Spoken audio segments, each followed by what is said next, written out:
அனைவருக்கும் divine clergy மற்றும் Reiki tantric master அன்பு வணக்கம். இன்றைக்கி நாம் தாந்திரிகத்தில் சக்திகளை பெறுவதற்கு கண் சின்னம் எப்படி பயன்படுகிறது அப்படின்றத பார்க்குறோம். பீட்டர் தாமஸ் என்பவர் தினசரி இரவு 10 நிமிடம் இடைவிடாது பார்த்து வந்ததில் அவருக்கு ஏதோ பல அற்புதங்கள் நிகழப்போகிறது என்று மனதில் ஒரு உள்ளுணர்வு ஏற்பட்டதாம். ஒரு நாள் மதியம் அவர் ஒரு புத்தகத்தை பாதி படித்துவிட்டு அதை பக்கத்தில் வைத்து விட்டார். திடீரென புத்தகத்தின் அடுத்த பக்கத்தில் என்ன எழுதியிருக்கிறது என்று இவருக்கு தெரிய ஆரம்பித்து விட்டது. புத்தகத்தை பார்க்காமலேயே அடுத்த பக்கத்தில் உள்ளதை தெரிந்து கொண்டார். உடனே அந்த புத்தகத்தை எடுத்து பார்த்தபோது அவர் மனக்கண்ணில் தெரிந்தவைதான் அப்புத்தகத்தில் பக்கத்தில் இருப்பதைக் கண்டு ஆச்சரியப்பட்டார். தினசரி இரவு கண் சின்னத்தையே மனத்திரையில் பார்த்து மேலும் தாந்திரிக ஆற்றலை வளர்த்து கொண்டார். இப்போது அவர் ஒரு கவரில் எழுதி சீல் வைக்கப்பட்ட விஷயங்களை சொல்லுகிறார். ஒருவர் மனதில் என்ன எண்ணுகிறார் என்பதை தெரிந்து கொள்ள முடிகிறது. மற்றும் பலர் வந்து கேட்கும் கேள்விகளுக்கும் உடனுக்குடன் பதில் சொல்லி அசத்துகிறார்.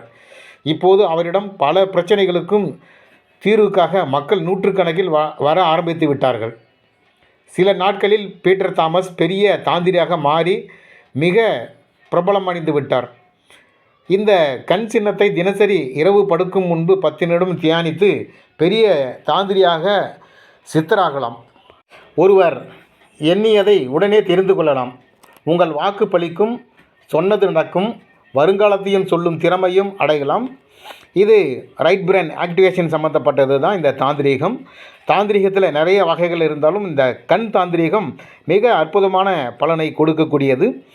நாம் ஏதாவது ஒரு தெய்வத்தினுடைய கண்களை படம் எடுத்து வைத்துக்கொண்டு தினசரி ஒரு 10 அல்லது 15 நிமிடம் தூங்கி எழுந்தவுடனும் தூக்கத்திற்கு செல்லும் முன்பும் இந்த தாந்திரீகத்தை கண் தாந்திரீகத்தை நாம் பயன்படுத்தும் பொழுது நிச்சயமாக மன ஒருமைப்பாடு இதில் அவசியம். நமக்கு இந்த சக்தி வரணும், இதை அடையணும் அப்படின்றதெல்லாம் ஒதுக்கி வச்சுட்டு நாம் கண் பயிற்சி மட்டும் செய்தாலே போதும், இந்த சக்திகள் நம் முன்னால் தோன்றும்.